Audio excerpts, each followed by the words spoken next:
बिस्मिल्लाहिर्रहमानिर्रहीम। अस्सलाम वालेकुम स्टूडेंट्स। बेटा आज हमने third law of motion study करना है। ये थर्ड लॉन्ग क्वेश्चन भी है। The third law of motion says that for every action there is an equal but opposite reaction. Forces are found in pairs. वो ये कह रहा है कि जो भी एक्शन हम परफॉर्म करते हैं ना, उसका इक्वल रिएक्शन आपको मिलता है। हर एक्शन का एक इक्वल रिएक्शन आपको मिलता है।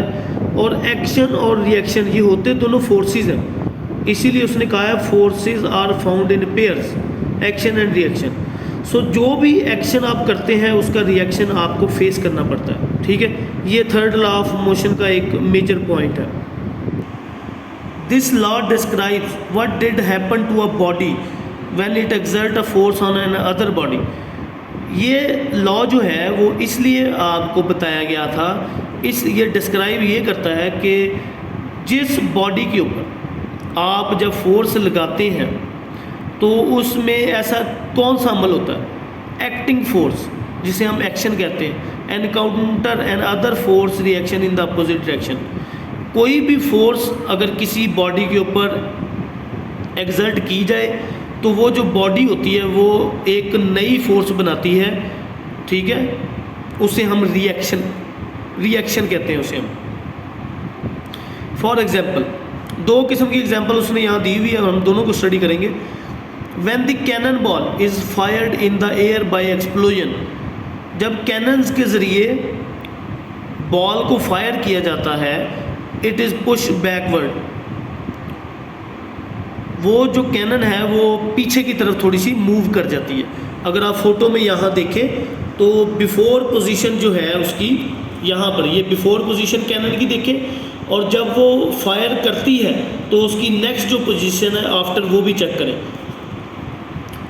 Both the forces pushing the ball out is same to the force pushing the cannon back.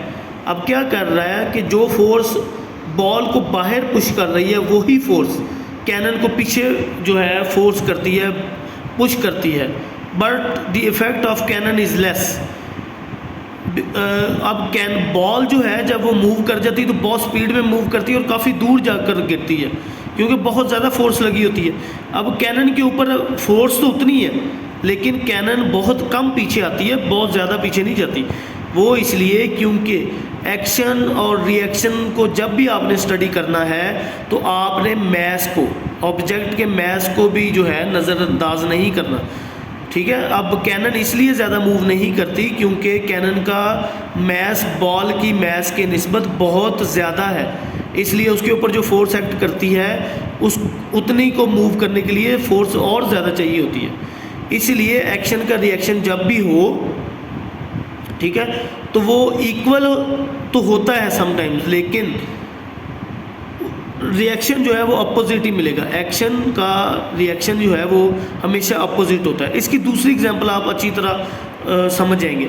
एक बॉल है, ठीक है, उसको जब आप फोर्स लगाकर एक दीवार की तरफ फेंकते हैं तो वो बॉल दोबारा जो है आपकी वापस आपकी तरफ आती है। या आप उस बॉल को ग्राउंड की तरफ जब आप फेंकते हैं तो वो बॉल जो है दोबारा वापस आ जाती है। वहाँ पर जब बॉल आप फेंकते हैं ना ग्राउंड की तरफ, उसे हम कहते हैं कि वो एक्शन है। ये एग्जांपल आपको नज़र आ रही होगी। लेकिन जब वो ज़मीन पर लगती है बॉल और दोबारा वापस आती है तो वो ज़मीन जो है वो दूसरी किस्म की फोर्स एक्सर्ट करती है, जिसे हम रिएक्शन कहते हैं। ठीक है, according to Newton's third law of motion, action and reaction force always act on two different bodies. Action और रिएक्शन दो अलग किस्म की फोर्सेस अलग किस्म की बॉडीज़ के ऊपर एक्ट करती है। टू एवरी एक्शन, जो भी एक्शन आप परफॉर्म करेंगे उसका इक्वल बट अपोजिट रिएक्शन आएगा। इक्वल आएगा मतलब जितनी फोर्स से आपने बॉल नीचे फेंकी उतनी ही फोर्स से बॉल आप तक पहुंचेगी। नेक्स्ट आप ट्राई कर सकते हैं, ज़्यादा फोर्स से बॉल फेंकेंगे, ज़मीन को लगेगी, दोबारा ऊपर आएगी तो वो और स्पीड से आएगी। ठीक है, सो इट डिपेंड्स कि जितनी एक्शन में आपने फोर्स लगाई है उतनी ही रिएक्शन की फोर्स आपको मिलेगी। When a ball hits the ground the ball apply a force on the ground. तो वो बॉल जो है फोर्स लगाती है ग्राउंड के ऊपर। उसी फिर फिनोमिना में ग्राउंड जो है वो रिएक्शन फोर्स लगाती है, जिससे बॉल जो है फिर वापस आ जाती है। ये है न्यूटन का third law of motion. Next बेटा आपका लॉन्ग क्वेश्चन है, how atmosphere can be measured. तो यहाँ पर एक तरीका उसने दिया हुआ है मेजरमेंट ऑफ प्रेशर का। एग्जाम्पल उसने दी है mercury barometer. In order to measure the atmosphere pressure, atmosphere के प्रेशर को मेजर करना हो तो एक इंस्ट्रूमेंट इस्तेमाल किया जाता है जिसका नाम है बैरोमीटर। जो सिंपलेस्ट बैरोमीटर हम इस्तेमाल करते हैं वो मर्करी बैरोमीटर है। इस मर्करी बैरोमीटर का दूसरा नाम थर्मोमीटर है। ठीक है, घरों में हम इसको बुखार वगैरह टेम्परेचर हमारा बॉडी का चेक करने के लिए इस्तेमाल किया जाता है। तो ये प्रेशर के मेजरमेंट का एक तरीका है। It consists of a 1 metre long glass tube filled with mercury. एक ट्यूब होती है, 1 मीटर से कम भी हो सकती है, 1 मीटर तक भी हो सकती है, नो प्रॉब्लम। ठीक है, उसमें मर्करी बनाया जाता है और फिर हम इसको कहते हैं कि ये कंटेनर है जिसमें मर्करी मौजूद है। Mercury flows out of the tube creating a vacuum in the tube and stabilises at a height h। Mercury जो है वो बाहर आने की जब कोशिश करता है तो वैक्यूम बना देता है ट्यूब के अंदर। ठीक है, और एक हाइट, एक पॉइंट यहाँ पर उसने लिखा है h, यहाँ पर आकर अपने आप को स्टेबल कर लेता है। At sea level the height of mercury column is found to be 760 millimetre. यहाँ पर वो आपको प्रेशर वाला जो है वो बता रहा है। ठीक है, टेम्परेचर वाला नहीं याद रखना आपने, ये याद रखिएगा। एक मर्करी बैरोमीटर होता है जिसमें हम टेम्परेचर भी प्रेशर मेजर करते हैं, ये प्रेशर की मेजरमेंट वाला है। ठीक है, ये अब याद रखिएगा। At sea level the height of mercury column is found to be 760 millimetre. ठीक है, 760 मिलीमीटर इसकी हाइट होती है एट सी लेवल अगर हम रख दें। ठीक है, so the pressure exerted by 76 centimetre of mercury column is 1,300 pascal, 1,01,300 pascal. ठीक है, ये प्रेशर जो है आपको मिलता है 76 सेंटीमीटर ऑफ मर्करी कॉलम। ये जितना प्रेशर एक्सर्ट करेगा उसकी उसने क्वांटिटी लिख दी है 1,01,300 पास्कल। ठीक है, इसको आप 1,01,300 न्यूटन पर मीटर स्क्वायर भी लिख सकते हैं। ठीक है, पास्कल और न्यूटन पर मीटर स्क्वायर एक ही चीज़ है। ठीक है, mercury is 13.6 times denser than water. Mercury पानी से डेंस होती है 13.6 times. Therefore the column of water that can be supported by atmosphere pressure is 76 centimetre into 13.6 is equal to 10.5 metre.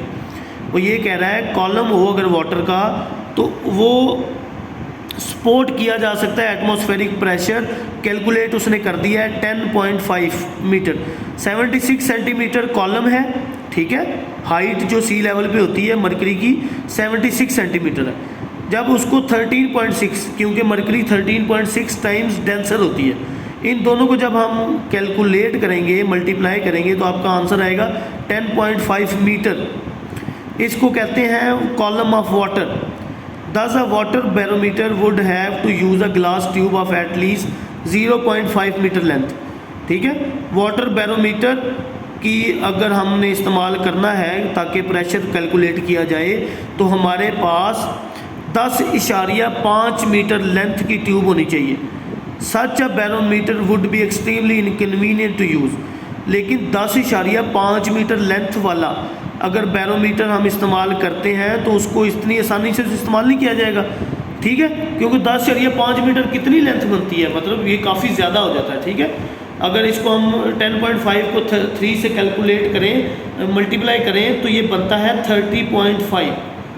तो 30.5 मीटर या 30.5 फीट, तो ये तो बहुत ज़्यादा हो जाता है, इसलिए वो वाटर बैरोमीटर नहीं इस्तेमाल करते, मर्करी का इस्तेमाल करते हैं, क्योंकि मर्करी सी लेवल पे 76 सेंटीमीटर होता है। ठीक है, और डेंसर भी है। तो अगर 13.6 टाइम्स मोर डेंसर हो तो तब भी मर्करी ही बेहतर है वाटर से, क्योंकि वाटर का अगर हम बैरोमीटर बनाते हैं तो 10.5 मीटर का बनेगा। ठीक है, सी लेवल पे हमारे पास जो मरकरी का कॉलम होता है वो 760 मिलीमीटर या 76 सेंटीमीटर का होता है। अगर सी लेवल पे हम वाटर का चेक करें तो 10.5 मीटर होता है। ठीक है, ये अब आपने याद रखना है। आज के लिए इतना ही, इसको हज़म करें।